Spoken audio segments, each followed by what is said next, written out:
Olá, meu amigo, minha amiga, tudo bem? Seja bem-vindo a mais uma aula sobre gestão da qualidade e produtividade. Iniciando agora um novo tópico, onde nós falaremos então sobre as ferramentas e métodos da qualidade. Essa é a primeira aula, a parte 1 desse tópico. Espero que você goste, porque realmente ele é muito interessante para todos aqueles que buscam aí trabalhar com qualidade. Algumas ferramentas dessas, inclusive, tenho certeza que alguns de vocês que estão me vendo já experimentaram, mesmo sem saber que ela era uma ferramenta da qualidade. Bom, basicamente, a gente vai trabalhar aí com 7 ferramentas, as mais tradicionais da qualidade. Então, as 7 ferramentas da qualidade mais tradicionais ajudam a colocar em prática a gestão da qualidade, e são elas: fluxograma, folha de verificação, histograma, gráfico de Pareto, diagrama de correlação, diagrama de escala e gráfico de controle. Bom, algumas dessas ferramentas a gente acaba usando em outras disciplinas também, como fluxograma, a gente usa lá em OSM, folha de verificação a gente usa em produção também, o histograma é uma ferramenta da estatística, o gráfico de Pareto é usado em várias disciplinas, diagrama de correlação também é uma ferramenta trazida para estatística, o diagrama de escala, que aí sim é bem feito aí com base na qualidade, e o gráfico de controle, que é usado inclusive até no mercado financeiro, aí como a gente vai ter oportunidade de falar. Bom, mas agora então eu queria falar sobre a primeira, falar sobre fluxograma. É lógico que aqui eu não vou ficar entrando no detalhe bem complexo de cada uma das ferramentas. O importante aqui é que você conheça as ferramentas, até porque cada uma dessas ferramentas aí, para a gente dominar, a gente levaria aí quase que 6 meses praticamente, Então, a ideia aqui é a gente entender o conceito e entender a utilidade de cada uma delas. Bom, então sobre o fluxograma, ele é usado muito para controlar um processo. Para controlar um processo, preciso conhecê-lo, E o fluxograma é a ferramenta certa para isso. O fluxograma descreve as etapas que compõem uma determinada atividade da empresa. Então a gente vê aqui do lado, quando a gente pensa na empresa, às vezes a gente tem a ideia total, mas quando a gente desenha um fluxo nessa empresa, da onde vai para onde, a gente começa a ter uma interação maior e a gente começa a perceber onde a gente pode ter pontos de melhoria dentro daquele fluxo. E aqui tem um exemplo do fluxograma, revisão da literatura, e aí você vai para a pesquisa de campo ou elaboração do roteiro de entrevista. Se você for pela pesquisa de campo, você vai para a sistematização das observações de campo em função dos FCCs, e aí você tem um diário, documentos do projeto, até chegar lá no final. E você também tem um outro caminho aqui. Então o fluxograma é uma ferramenta muito versátil para a gente entender tudo que acontece dentro da nossa organização. Bom, temos também aí a folha de verificação. Então a folha de verificação é uma tabela na qual registramos informações sobre problemas de um produto ou serviço. A partir das informações registradas nessa tabela, você pode desenhar gráficos para entender melhor o problema do produto. Eu trabalhei muito tempo com programação logística e usávamos muito folha de verificação. Então a gente registrava todos os problemas, depois transformava em gráfico, geralmente um gráfico de Pareto. Então a gente usava as ferramentas combinadas aí para a gente saber o que era mais emergencial a gente fazer para solucionar a maioria dos problemas que a gente tinha verificado. Então é uma ferramenta super versátil, que é muito usada em todas as organizações, às vezes até sem saber, Depois a gente tem aí também o histograma. Então, o histograma é uma boa opção para quem quer saber a frequência com que um determinado comportamento ou falha se repete, especialmente quando a quantidade de dados é grande. E aí o histograma, ele é uma ferramenta tão legal que na minha dissertação de mestrado, eu pude usar histograma, como eu estava medindo uma quantidade de dados incríveis, o meu banco de dados para a minha dissertação, que foi sobre logística, foi enorme, e aí o histograma ajudou a ver onde acontecia falhas, né, e onde a gente estava acertando. Então, é uma ferramenta assim, importantíssima que você pode usar em vários segmentos, em vários meios, justamente para poder estar respondendo algumas questões. Bom, depois a gente tem aí o gráfico de Pareto. Gosto muito dessa ferramenta, uma ferramenta fácil de usar, fácil da gente visualizar, que ele sempre vai trazer para a gente aí muitas respostas sobre os problemas que estão ocorrendo. Então, ó, de acordo com o princípio de Pareto, 80% dos efeitos derivam de 20% das causas. Né? Então, ele quer dizer o que, né, com isso aí? Como Pareto pode ser usado para muita coisa, vou dar um exemplo para vocês. 80% do dinheiro no mundo está na mão de 20% das pessoas do mundo. Então, o Pareto ele traz muito essa aí, né? Ele traz esse princípio. Então, ó, devemos concentrar nossos esforços na melhoria nesse caso aqui da empresa, de 20% dos procedimentos, em vez de tentar modificar o processo todo. Então, o Pareto ele vem trazer nós vamos ver daqui a pouco um gráfico dele, que ele vem trazer justamente mostrando onde é que a gente tem que atacar para resolver todos os problemas. Então, ó, isto é, a melhoria de 20% dos procedimentos deve ser a prioridade da empresa. Então não adianta você sair atacando tudo se tudo está dando problema. Você vai ver que 20%, se você atacar 20% dos problemas, 80% dos efeitos desse problema desaparecerão.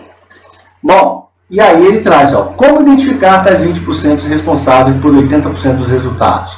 É aí que entra em cena o gráfico de Pareto, um gráfico de barras que nos ajuda a classificar as causas dos problemas em essenciais ou vitais e em secundários ou triviais. E aí aquilo que a gente estava falando aqui.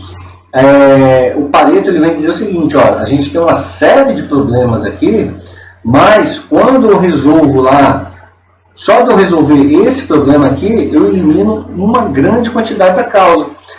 E aí, se eu resolver esse, eu elimino mais né, no caso aqui está dando 37%. Se eu resolver aqui até a causa 3, eu já resolvo 50% dos problemas. E aí, se eu resolver a causa 4, é 63% do problema.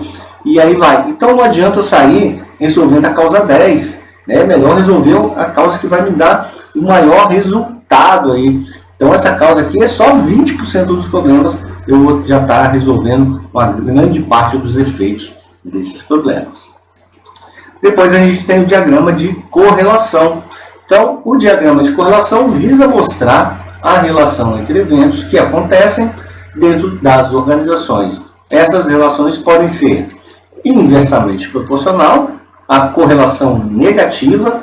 Então, quando o número de erros aumenta, a quantidade de horas extras diminui e vice-versa. Diretamente proporcional, quando o número de erros aumenta, a quantidade de horas extras também aumenta, ou pode ser nula. Não há relação entre erros e hora extra, no caso desse exemplo da gente falando sobre hora extra. Então, para entender os diagramas, você precisa ficar de olho na relação entre o eixo vertical e o horizontal. E é importante considerar dois aspectos principais. Primeiro, a direção seguida pela concentração de pontos. A correlação será positiva se os pontos do gráfico permitirem traçar uma linha a partir de zero em direção ao ponto mais alto do eixo vertical. Se isso for possível, podemos concluir que é diretamente proporcional. Já a concentração de pontos em torno da linha direcional, quando a correlação é forte, os pontos ficam bem concentrados e na linha. Quando estão um pouco mais espalhados, né, por assim dizer, a correlação é fraca. Alguns diagramas com pontos completamente espalhados não permitem sequer desenhar uma linha direcional caracterizando uma correlação nula. Isto é, a coisa não influencia a outra. Mas nesse exemplo de gráfico que a gente está colocando aqui, você vê que os pontos, né, eles estão bem próximos, permitindo traçar uma linha direcional para onde está indo, né, aquela correlação. Agora, tem gráficos que eles vão ficar com os pontos todos espalhados aqui, que não permite, é nulo, porque uma coisa não influencia a outra. Já isso aqui, mesmo tendo a possibilidade de ter uma linha, se os pontos começarem a ficar muito espalhados, né, nessa região aqui, por exemplo, maior, você vê que é uma correlação muito fraca, né? Não dá para afirmar que sempre que acontecer aquilo vai impactar de outra forma. Então, daí o nome de correlação. Bom, e aí a gente tem também aí o diagrama de Ishikawa, também conhecido como diagrama de causa e efeito ou espinho de peixe por causa do seu formato. O diagrama de Ishikawa é usado quando precisamos investigar a causa de um problema. Ele é parte do pressuposto de que a maior parte dos problemas de empresa tem a ver com os 6 M's da cadeia produtiva. Que 6 M's são esses?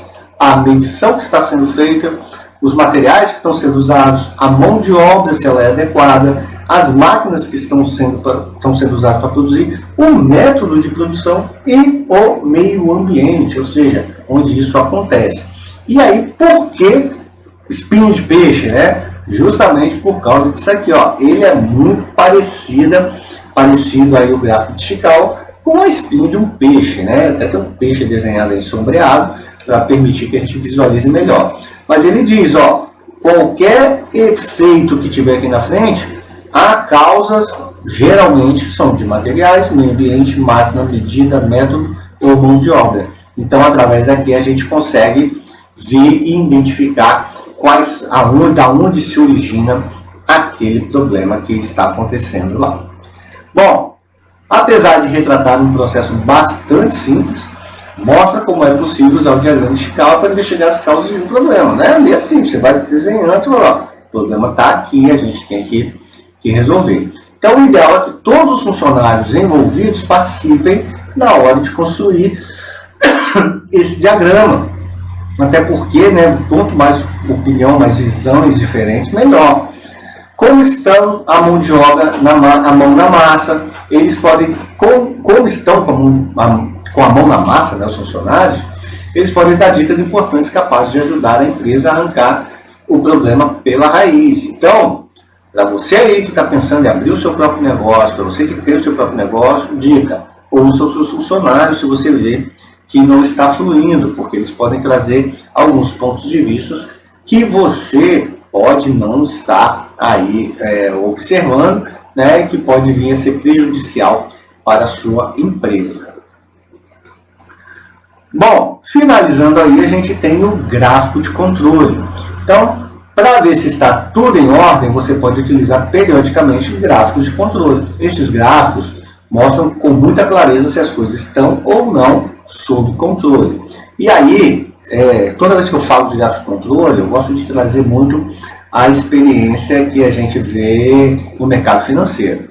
Né? No Brasil, a gente sabe que a gente tem um câmbio flutuante, aí o dólar flutua, mas o dólar, embora flutue livre, ele tem alguns limitadores que o próprio Banco Central coloca, né, que são limites superior e inferior. Então, o Banco Central, ele vai trazer aqui o dólar, o seguinte, olha, o dólar, para a gente, ele pode valer até X mais ou X menos, mas a ideia é que fique em X, ou seja, na média. Então, enquanto o dólar estiver aqui dentro, né, desse limite superior ou inferior, geralmente o Banco Central, ele não vai intervir no mercado comprando ou vendendo dólar. Então, toda vez que o dólar subir demais, o Banco Central, né, quando ele chegar num patamar como esse aqui, que eu estou mostrando aqui agora, o Banco Central entra o quê? Vendendo dólar para trazer ele de novo para dentro dos limites. Da mesma forma, se o dólar cair demais, o que pode atrapalhar as exportações, por exemplo, no nosso país, o Banco Central entra comprando, ou seja, retirando o dólar, para que ele fique um pouco mais caro e volte de novo para dentro dessas condições. Então você vê que o limite, o gráfico de controle, ele não é uma coisa exclusiva de uma determinada organização, não, ele serve para várias organizações. Exemplo, né, para a gente aqui, você estuda na faculdade onde a média para aprovação é de 7, né? Então, você tem que trazer as suas notas de modo, né, a sua média da disciplina, de modo que ela fique entre 7 e 10. Se ela, né, obviamente nunca vai passar do nível superior, né, do limite superior nesse caso, mas se cair no nível inferior de 7, você está lá controlando para ver se está tudo bacana e aí você intervir estudando mais, é lógico nesse caso, para que possa compensar tudo isso aí. Bacana? Bom, meus queridos, então essa foi a nossa primeira aula sobre ferramentas e métodos da qualidade, tá? Então a gente falou das 7 ferramentas aí agora, né, para a gente conhecer essas 7 ferramentas, saber que elas existem, embora algumas disciplinas que a gente vê aí dentro das escolas já usam, né? Aqui a gente está vendo, conhecendo, relembrando como isso funciona na prática dentro das organizações. Fica aqui um abraço, até logo, não deixe de ver as próximas aulas. Tchau, tchau.